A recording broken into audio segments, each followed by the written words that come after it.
Guys আসসালামু আলাইকুম। এই পাঙ্গাস মাছের মাথা দিয়ে আর পালং শাক দিয়ে রান্না করুন। মাথাটা এখন ভেজে নেব।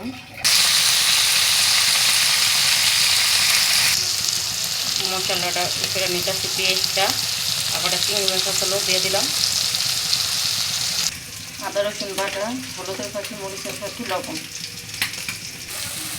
মশলাটা যে সুন্দর কষাই হয়ে গেছে, মাছের মাথাটা একটু ভালো করে কষাই নিতে হইব, ভাজি তারপর পাঙ্গাস মাছ।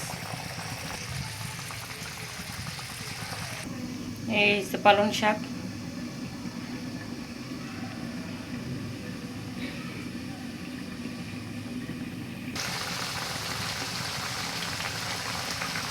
মাথাটা ভালো করে কষানো হয়ে গেছে। এবার পালং শাকটা দিয়ে দেবো,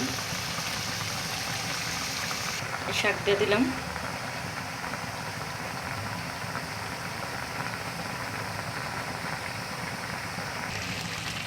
শাক দিয়ে মাছ দেওয়া রান্না, মাছের মাথা দিয়া চিংড়ি মাছ মিশিয়ে নেই দুই পর।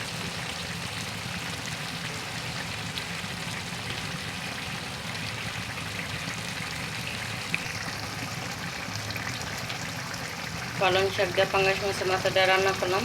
ভিডিওটা যদি ভালো লাগে সবাই লাইক কমেন্ট শেয়ার দিবেন, পাশে থাকবেন।